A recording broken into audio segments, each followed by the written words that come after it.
back. And of course, those of you that have been following us throughout the day with the Cohort MBA Festival will have noticed the back-to-back panels that my co-host John Byrne has just done. If I could take just a small slice of the energy that John Byrne has, that would be welcome. But hey, when I've got the energy and the engagement of such a great panel, I can just sit back, right? Well, it's certainly true of this panel. Lots of familiar faces, and it's lovely to have you all with us. We've got Diana Economy, who of course is the director of the full-time MBA program at Michigan Ross. I see a hint of maize and colors. You know, we're never too far from the blue and maize, right, Diana? And secretly wearing her Huskies t-shirt. Amber Yamke, who is the director of MBA Admissions at Washington Foster. It's lovely to have back Jim Holman, a dear friend. I've traveled all around the world with you, Jim, and director of admissions and financial aid at the Kelley School at Indiana. And Porter Blackford, who is hoping for a turnaround in the fortunes of Georgetown's football team. One day, Porter. Porter is the Associate Director of MBA Admissions at the McDonough School at Georgetown. So, you know, fantastic panel, an incredible amount of experience. So we'll dive in. And I guess here we are, beginning of October, and round one came before we knew it.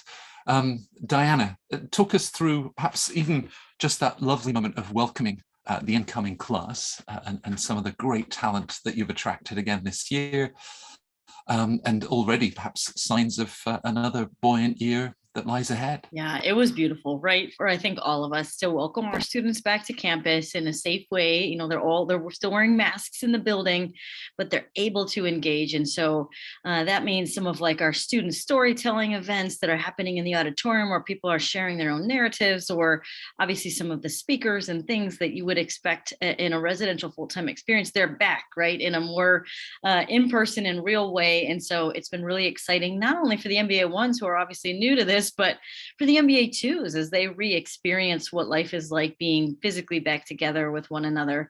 It's just been really exciting. And so it's been nice to see this class that we brought in this fall, the MBA ones, is one of the most competitive classes we've ever had across the board. But some of the things that I'm really proud of, it's really one of the most diverse classes. It's got more women than we've ever had, as well as more countries represented. And so it's just been nice. Our international students made it. Right? Everybody on the call knows what I'm talking about. You know, you wanted to make sure that they were going to be able to get here and experience it as well. And really by orientation time, we were just pleased to see that visas came through and that people were able to engage back in this experience. Of course, if you keep up that growth rate, what you could admit, up to a class size of 105,000, you would be able to sit them all down. That's right. In the Ann Arbor Stadium. Football stadium of maize and blue MBAs. Yeah, no, maybe not that many. Maybe not that many. Diana talks to the sort of diversity, these voices from all over the world, different professional backgrounds, different educational experiences. Amber, it must be very exciting for you, having read so many files, to then see this magic come together. Tell me a little bit about the incoming class and the makeup. Yeah, we're so pleased to be back on campus after being fully virtual last year. So we're so thrilled, like Diana said, to have our first years on campus, but to have our second years on campus as well. It's almost a new experience and a start of the program in a different way for them as well. Our incoming cohort is a stellar cohort. We have been able to increase our enrollment of women.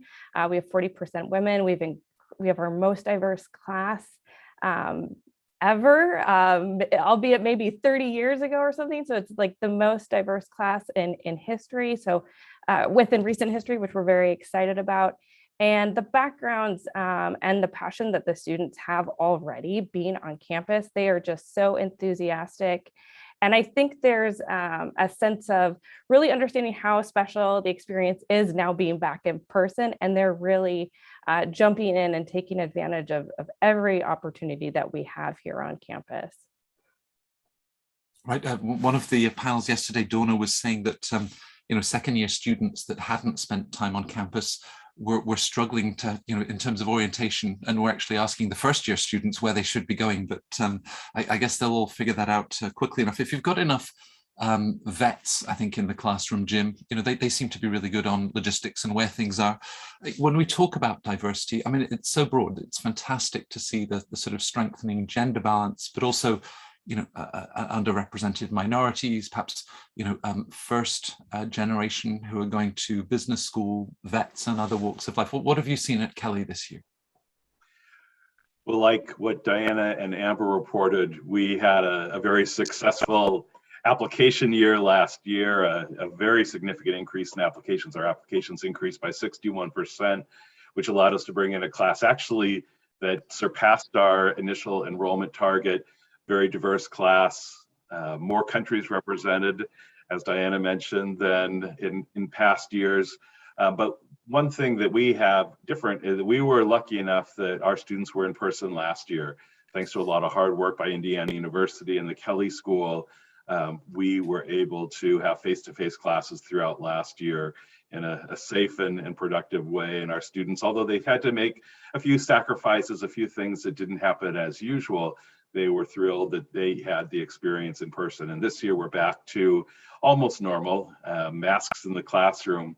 But one thing I'll comment on regarding the diversity represented in our class, I think that we learned, as many schools learned, that despite some of the drawbacks of completely virtual MBA recruitment for the new class, I think that those virtual recruitment events made information and the ability to establish relationships even easier than it had been in the past. We had applicants from countries that we got to know through the admission cycle that, the big recruiting events and our own international travels had never made it to those countries, those parts of the world.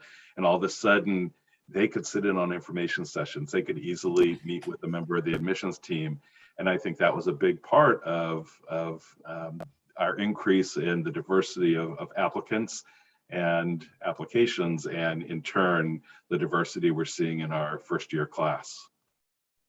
Now, Jim, it's not possible with such demand to sort of book everyone into then the next year's class and you can take off to the Caribbean for a few months. I wish, but it doesn't work that way. We hit the ground running as soon as the new class enrolled, actually a little bit before that. Well, of course, 2021, there's a new team in the White House and new students coming into the McDonough School. In terms of that international intake, and as Jim was describing, just how all of you have been able to reach corners of the world and engage with students, Porter, perhaps as not before.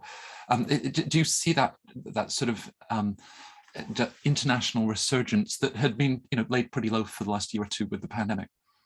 Yeah, it absolutely has. I think I was one of the first team members to do one of our largest virtual events, the big information sessions. I was the first one to do one when things started to change over. And we had 400 people on that call from all over the world. And we have everyone, type in the country where they're located. And I'd never seen the countries that I saw and in the volume that I saw on that call. And that carried over through every event that we'd hosted. And we're really excited. Georgetown has a very strong global presence every year, and we attract people from all over the world every year consistently. And it's a big part of who we are. But this year we had the highest number of countries represented. We've got 40 different countries represented in our class size, which is relatively small. And so it's, again, we're in a similar boat to other programs where we're back on campus for the first time in a little while. And so having all of these students, and I'm looking at the main part of our building, having them back all in one place under that house and learning from one another is really, really exciting. So I went to Georgetown for undergrad. So seeing that kind of carry over into everything that we do year after year has been a real thrill. And certainly one of the big silver linings of everything that we've all went through is the access to these MBA programs. So it's been great. Right, and a very promising year ahead. I mean, we could stop there with such great news, but of course, many thousands of new applicants in this admission cycle. So I guess we have to roll up our sleeves and share the sort of insights and advice that's going to be so valuable to them. Diana, starting with you, and whether I'll come back later on for the team-based interview format that is quite specific to Ross. But sort of big picture, and let's imagine someone that's looking at round two and the coming months ahead. where do you start? You know, you've got all of this information of a candidate. Where do you like to start, just to get a sense of, you know, this individual and their unique story?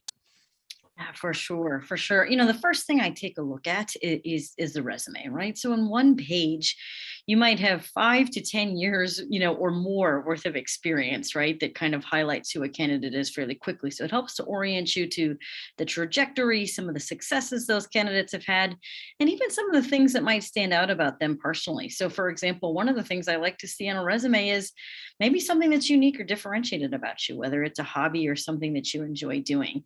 Pro tip, you know, just telling me that you like to read, to run, and to travel is not that interesting, right? Because everybody likes to read, write, and travel. What do you like to read? Fiction, nonfiction? What do you cook? Right? If you cook, right? What are you reading? Where, you know, what kind of races do you like to run? Long distance, short distances. So, you know, be nuanced, be independent, be specific to who you are authentically in that resume, because it is, you start to pick up even some personality traits, not just the professional trajectory. So I do start with the resume before I dive into the essays, the recommendation letter, the data form, and more, to try to understand who that candidate is. Now, someone that can read a travel book while running, that sounds Right. Pretty impressive. But you know, I have people tell me that they're like, you know, a failed Peloton rider. I mean, you know, like that they're trying, right? But they're not in the 100+ club of Peloton yet. That's okay, right? It shows me a little bit about who you are and some of the things that you're interested in. And for the admissions committee, we have access to your resume as well as your whole application package, but your interviewer is only going to have your resume. And so if that resume needs to serve as a conversation piece between you and your interviewer, you know, it's not just about who you are professionally, because as in an MBA program, it's very 24/7, right? It's who are you at 10 o'clock in your study, you know, 10 p.m. in your study group, as well as who are you at 10 a.m. and, you know, in accounting class, right? And so, you know, you really are more than just your professional trajectory. And that's what we're trying to get to know through the lens of the application, whether it be the essays, whether it be the interview, or other parts that you can craft your own narrative through. Got it. Foster, much like these other top schools, Amber, you know, every year in publishing a class profile, you know, lots of stats, academic backgrounds, average years of professional experience, GMAT and GPA, and the rest. I sometimes wonder if those numbers can be almost counterproductive, because of course you're going so much beyond an average GMAT score, or so. What would your message be as somebody looks at that class profile? You know, Foster's a fantastic, very selective school, to make sure that they sort of step forward and they count themselves in, rather than talking themselves out of, you know, the profiles that they've read. That's a great question, Matt. And, you know, I would say, think of the information that all of our schools provide with our class profiles. Those are averages. That's information that's meant to be helpful, but it's not meant to put our applicants inside a box and say anyone outside of these things that we mentioned on our profile are not possibly great applicants for the program. You know, often I've had the conversation, you know, well, I don't have your average years of work experience. Does that mean I'm not a good fit for your program? And speaking, going back to the resume, as Diana was speaking about, you know, we're looking for potential in your resume, right? We want to see what your experience has been thus far. We want to know where you want to go when you share in your essays with us, where you want to be post MBA, and to really think about who you are as a complete applicant, as you know, as your professional journey, and how you take the MBA in consideration with your professional journey. So I would say, you know, those profiles are definitely helpful, and I would say use them as a guide, but don't use them as a tool to eliminate yourself from applying to certain programs. Admissions counselors are often available with all of our programs to chat too about your profile. So I would say, if you have further questions than what you're seeing on our websites, you know, talk to admissions folks at events, you know, speak one-on-one with an admissions counselor, because we'll be able to help you figure out how you can best present your application outside of what you're seeing just in that profile. Right. Jim, you talked about the power of outreach and being able to develop that sort of dialogue and answer many of those questions. A common question that we have is perhaps around the age of candidates, and you know, you've got this fantastic range, people that are perhaps, you know, 3 years out of college, others that are, you know, late 20s, early 30s. It's a number, because you're digging deeper to find out what they've done with that time. That there's no one age to apply to business school. It's when it's right for you, right? Exactly. You know, I will admit that I think for many companies that are looking to hire into traditional entry-level MBA positions, there probably is a sweet spot that kind of hovers around the average age of many of our students, or not so much the age, but the number of years of experience. But the reality is it's not about age, it's about the experience a person has, and whether a person has too little or too much. It's really does a traditional MBA in the sense of our traditional full-time programs. Does the traditional full-time program make sense at this point in their life and career? And do they have reasonable career goals where a full-time program is going to help them achieve those goals? There's no age, there's no number of years of experience that's right or wrong, but then it also becomes the candidate's responsibility to convince us as the admissions committee why not only our program in general, but why now is the right time. You know, what's the foundation they're building on, and what will they need from us that's going to help them achieve their post-MBA career goal. Right. Yeah. Obviously with all of the fun stuff at the bottom of the resume, but lots of bullet points, Porter, that will take you through the sort of professional experience, accomplishments that individuals bring. But there's lots of white space around those bullet points. Is that where recommenders come in to really help you to sort of understand, what makes an individual tick, what drives them, how well they work in teams? What are you hoping to learn from a compelling letter of recommendation? I mean, yeah, that's exactly it. They are there to help fill in those gaps, to bring a person even more to life than what we have seen before. And I've seen some really strategic, really successful recommendations over the years that help address some of those points that I think applicants want to be highlighting. An applicant that is working in a heavily quantitative field, and their recommender reinforces that and talks about, their strong leadership experiences that they've had and the challenges that they've faced. And the recommender that knows what that applicant's goals are, why they're doing the MBA, to all the points that, Jim just talked about, why now is the right time. If they understand that, it helps their recommendation become a bit more rich, a bit more valuable. And I think brings their whole application together and helps that story come to life for us. So yes, absolutely. Between recs and interviews, and a lot of us have video essays, this is where we're bringing you and your story together that you've presented to us. And while the rec is a little bit outside of your control, I think applicants that help their recommenders be prepared for what they're sharing about themselves can go a long way and help to fill in those gaps, just like you said. Right. So September came around and I clicked submit, and I digitally sent my application to Ann Arbor. Now, whether it arrived at 10 a.m. with the accounting class or 10 p.m., I mean, Diana, you've got the energy to be 24/7. I don't know, you probably read applications at all hours of the day, but you decide to invite this individual for interview. Talk a little bit about the team-based format, because it is different, and what it is. I suppose, how you're looking to enable candidates to shine in that format.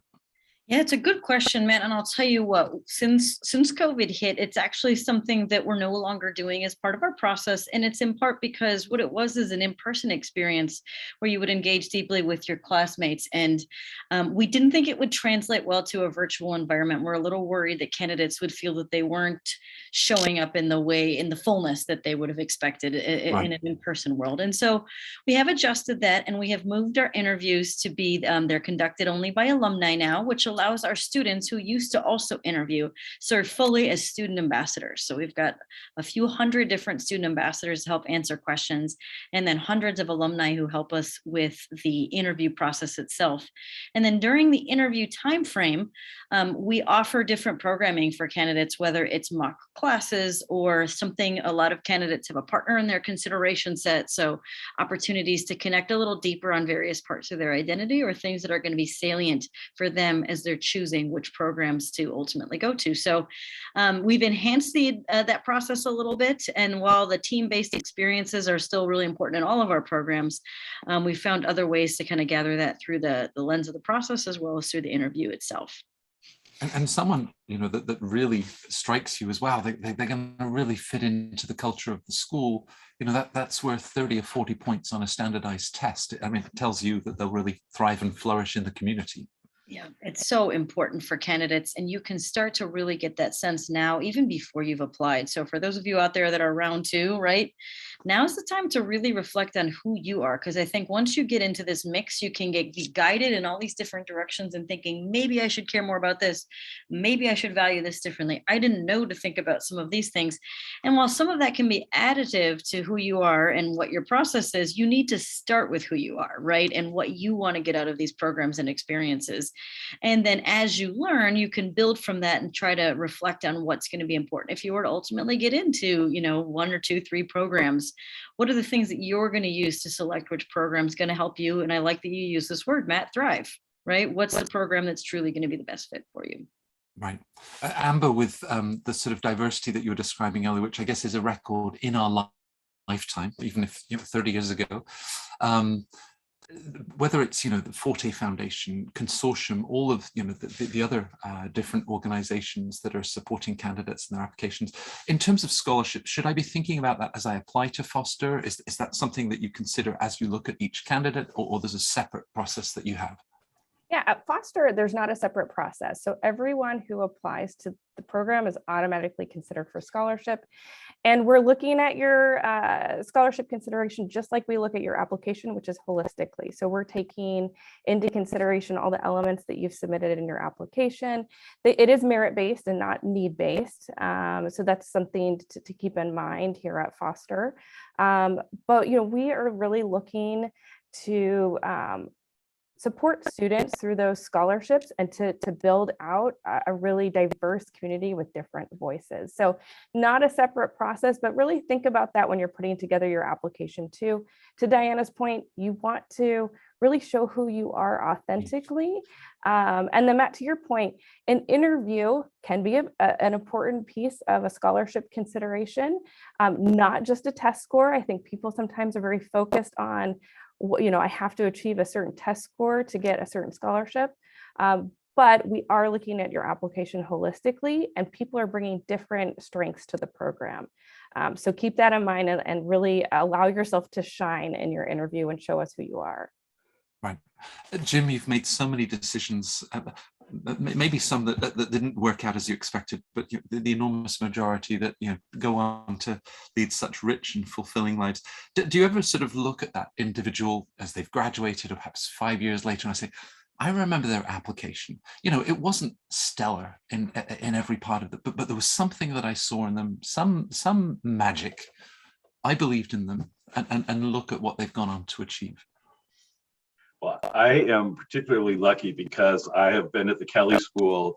I just finished my 30th year, which I don't exactly know how that happened. Congratulations. And so I have been able to see the career progression of candidates, and certainly candidates that I took a chance on. And sometimes I think those candidates that we take a chance on, and this is not unique to Kelley, but some of those, for example, waitlist candidates who were extended an offer, I think sometimes, and I never remember who was admitted from the waitlist, and sometimes I don't even remember who was a more difficult admission decision than others once they arrive. But when I've looked back, it's sometimes those candidates that we took a chance on that were so excited to be at Kelley, were so thrilled with the opportunity that they were extremely involved. They took on leadership positions. I mean, they wanted to prove that we made a good decision, and it paid off. Right. There's not necessarily anything magic about a high GMAT score, even a strong academic record. Those are all great, but it's really how everything comes together, and their drive, their motivation.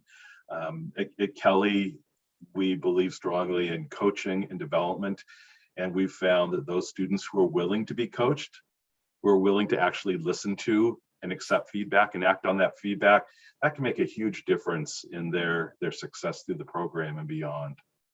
Right. I think there are some lovely inverse correlations. One school was saying they looked at sort of the lowest quartile of the GMAT, highest post-MBA salaries, and what you're describing in terms of the wait list. And there was still belief in that, a candidate that you're truly interested in, and then making that decision.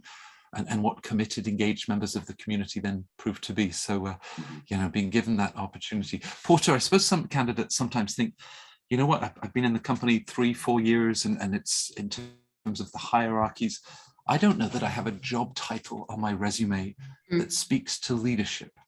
And so, they're thinking, well, how do I then demonstrate that potential? What are some of the sort of advice that you'd have, and the ways that they can look either professionally in their academic lives, things that they do in the community, that will demonstrate to you that potential for leadership?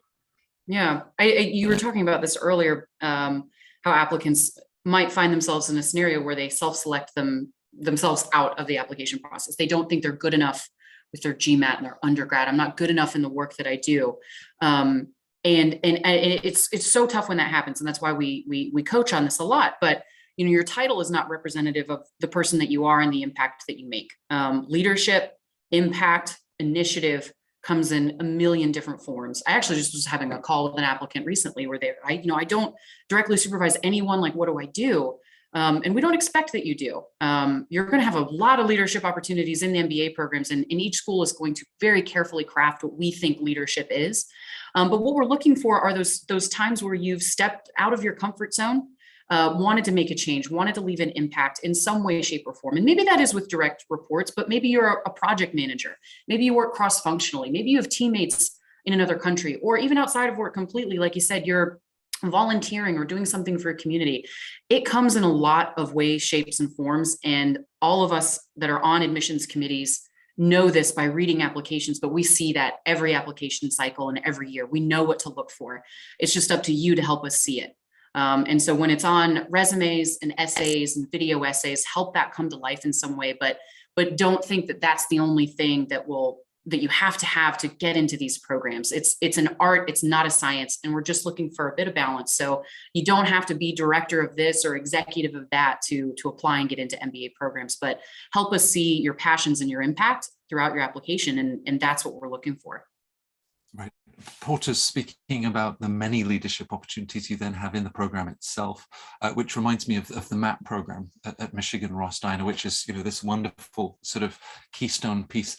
And I guess the sort of skills that you're then nurturing and developing in students. To tell us a little bit about MAP and the role that it plays. Yeah, it's a good question, Matt, because I think, as we think about how business education has evolved, and as you think about the kind of program that's going to best suit you in terms of learning the kinds of skills, we rely very heavily on hands-on learning. So learning by doing and having as many opportunities as we can to give you the practice that you need while you're in school to potentially fail, right? Learn from those mistakes, be supported by a really supportive community around you so that you feel confident and comfortable making those even as you're learning and growing. And so MAP is the last quarter of your first year. Rather than being in the classroom, you're going to be on a consulting-like engagement for a full 7 weeks at organizations, companies all over the world, Fortune 500, startups, and more. And your internship is 10 to 12 weeks. So to have a full 7 weeks to be able to deep dive into an area that might be the area that you're hoping to career change into, and to complement that with your internship really gives you 2 substantial experiences, along the way. And so I think really reflecting on how you learn best and the environment that's going to support the ways that you learn best and that you're ultimately going to thrive and what that will look like. Because I think each school offers something a little bit different. And so knowing how you operate is going to help you as you navigate some of the academic side of the programs. Right. And in terms of key differentiators, Amber, you all offer a phenomenal business education, and an applicant that just maybe lists 4 electives in the 7th and 8th paragraph of their application. I mean, it's good that they've taken time to look at the curriculum, but we don't know much more about the candidate, maybe some of their interests. Well, what do you like to see in terms of the sort of the research that a candidate has done to really get to know Foster and some of the distinct elements of the school and its culture? Yeah, that's a great question. I would say, first off, Foster really tries to put ourselves out there and make ourselves available to you as an applicant or as a prospective student as you explore the program. So you can connect with the admissions team, you can connect with current students, you can connect with alums. We also have a ton of information on our website. You can even see syllabi from current classes or classes that have been offered in the past. And so having a list of classes is not really getting to I think, the crux of why you would want to be in a program, but really understanding what that program will give you holistically.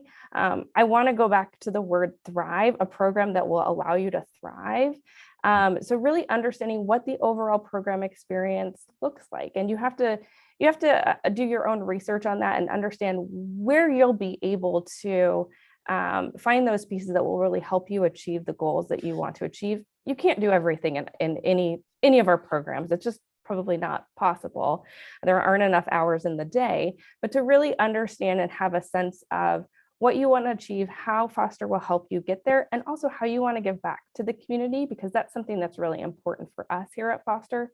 We have a small program. Everyone really gets to know one another, and we really expect everyone to step up and help each other out as a community. You certainly come into the program with your own goals in place, but we also want people as part of our program who want to help others achieve their goals, right? Because that's what you're going to be doing post MBA, building out your network, and really understanding how you can make an impact. You need to do that with other people. And that's one of the things I think makes Foster particularly special. And you have a lot of tools at your disposal, faculty, curriculum, experiential learning opportunities to help you experience all of those aspects. Well, without any time travel tricks, Jim, let's imagine, I'm sitting down with a Kelley class of 1994. I'm thinking of that 30-year span, and by the time you got started, and then a Kelley, class of 2021. And I said, okay, what really stood out about the Kelley experience? Would I find parallels in what they share? Obviously, the program and the school has evolved tremendously in those 30 years, but what might they give me as feedback? What I hear again and again from alumni, regardless of when they graduated, the thing that stands out the most was the people, the community, and the culture of the program, the relationships they were able to develop with faculty, with staff members, with their classmates. And I think there's something about being in a college town where they all live close by each other, close by campus, the care and time and attention that professors will pay towards students. It's the people that, time and time again stands out the most. For the more recent students, though, it's some of the programs that we've developed since that class of 1994 graduated. Programs like our Me Inc. program, developed by our career services team, that is an intense period of self-reflection before they start their first day of classes, providing them the chance to begin to learn how to tell their unique story and build their personal brand. It's consulting opportunities, such as our Global Business and Social Enterprise program, that provides them the opportunity to work with a client in a developing area of a country and make an impact, make a difference. Those hands-on learning experiences that my fellow panelists have talked about at their schools as well. Those really make a difference and really do serve to bring the academic classroom experience to life. So the programs that are always evolving, always are valuable. But again, at the end of the day, it's just the people and the experience that makes the biggest difference. Yeah, I love that you extend it. It's not just your classmates and that wider alumni network, but it is the staff, it is the faculty and their availability, and that makes that such a supportive environment. In terms of also how you then can use the location of a school porter, thinking about Georgetown, not just because I had an unhealthily good brownie at Dean and DeLuca's on those lovely little Georgetown streets, but how then that wider community sort of feeds into the experience. How does that play out in terms of students at McDonough? Yeah, I'm impressed you didn't bring up cupcakes. That's usually the first thing that I hear when I hear desserts in DC. So good for you on that. But I mean, like I said, I went to Georgetown for undergrad, and the city is why I chose the school to attend, but also to work for. I've been with Georgetown working for Georgetown for 8 years now. So I'm wildly biased, and I think I could do an entire presentation on how much I love this city and the opportunities that it creates. And cupcakes. Yes. And cupcakes. Well, there would be cupcakes at that presentation for sure. But I mean, the community that you're around is transformative. It is as effective, to you as anything. So for Georgetown, I grew up in a fairly rural part of the United States. And so I knew I wanted to be somewhere different. And that is a very similar mindset that we see from our students. They want something new, different, fast-paced, global. Again, is going to be something that we're going to talk about all day, but that's our backyard. In Washington, D.C. And so it changes the culture of our program, the students, the mindset that they have, the students that we attract, are on kind of on that level. It changes who recruits here. It changes what we teach. So we're, most of them are probably lobbyists or lawyers, but we have representatives from every Fortune 500 in the United States or in Washington, D.C. But now we're getting companies like Amazon. I don't know if anyone's heard, but they are moving to DC. Microsoft is moving across the river. Nestle just moved. Yelp moved. It's every year there's a new one. And it's because the city is far beyond just politics. It's continuing to evolve, especially after the recession. And that was something that I really saw as a resident, was how the landscape has changed and the types of employment that we have in the city. And so, between, the employers and the opportunities that we have here, it's huge. But yes, policy is something that we also talk about and put as a large driver for all of our coursework, because whether you want to or not, business and policy are going to be, right at each other, and sometimes working, beautifully, and other times not. And so that's something that is really a big part of our curriculum, and a big part of opportunities. So we have a public policy certificate within the business school. And one of of course, the coursework is very much policy and business related, but big component is actually a networking component where you're going to be at events in Washington and working with politicians and things like that. So we weave a lot of what happens in our backyard into our curriculum, into our experiential learning. And it is the reason I chose this university and why I've stayed for as long as I have. It's, very much my heart. I love this city. Well, with Amazon moving into town, it's perfect. You've got the little local bookstore with the cupcakes. What more could you need? You mentioned alum, and Jim talked about a community and people. The alum of Maize and Gold, fiercely loyal to Ross. How does that translate? There's not just the 2 years of being on campus and the MBA experience, but it's lifelong. Diana, talk a little bit about, then being an alum and that wider community. I think that's a really good point, because I definitely know, people are thinking, okay, these are going to be my classmates. These are the people a year ahead of me. These are people a year up behind me. This really is a lifelong relationship that you're making with the school in terms of the network and where it's positioned. And I think a couple of things that you need to think about as you look at the network. One, I think you can take a look at the geographic placement of a network, right? So, if it's important for you to have a globally diverse and geographically spread out network, maybe you meet a partner, maybe you move across the globe, maybe you move across the country, whatever the case is, you want to make sure that where you're going to go is going to have a supportive network around you. And it's something that we think a lot about. We think a lot about the lifetime relationship that we have with students. We offer tuition-free executive education for life to our students and alums. And these are $10,000 to $15,000 classes taught by professors.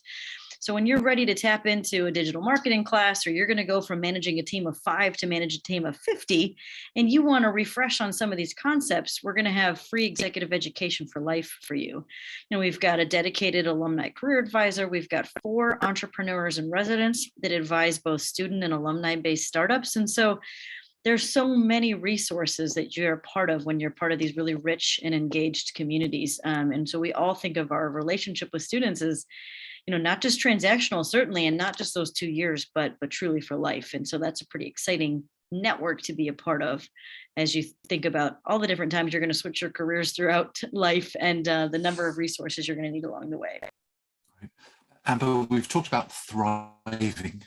And Porter also mentioned this idea of transformation.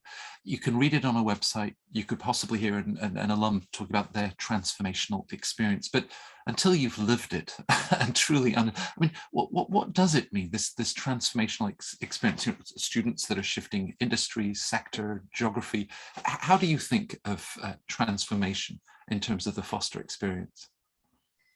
You know, it's really interesting because in some ways, when we see our first year students come in and we've seen them in the interview process and we hear what their goals are, and then to see what they achieve as they're exiting the program, the amazing offers that they have in hand, and then hearing down the line as alums when they're coming back and they're doing these phenomenal things.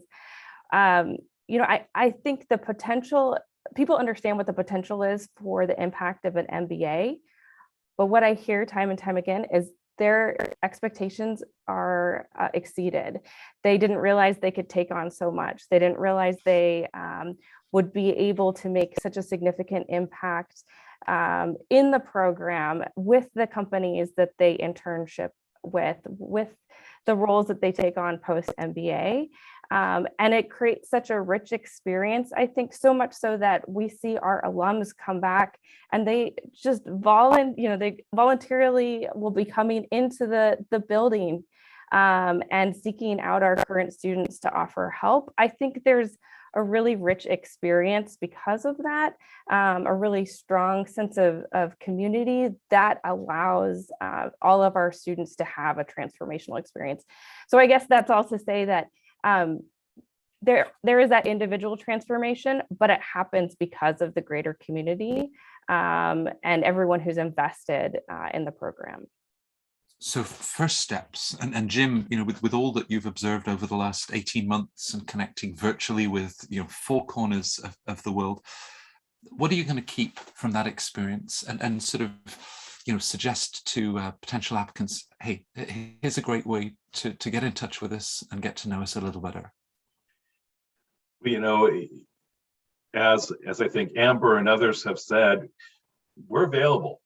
We want to get to know candidates. There's nothing better than to get an application from someone you've already had a chance to meet and get to know and understand their interests and their motivations and their drive.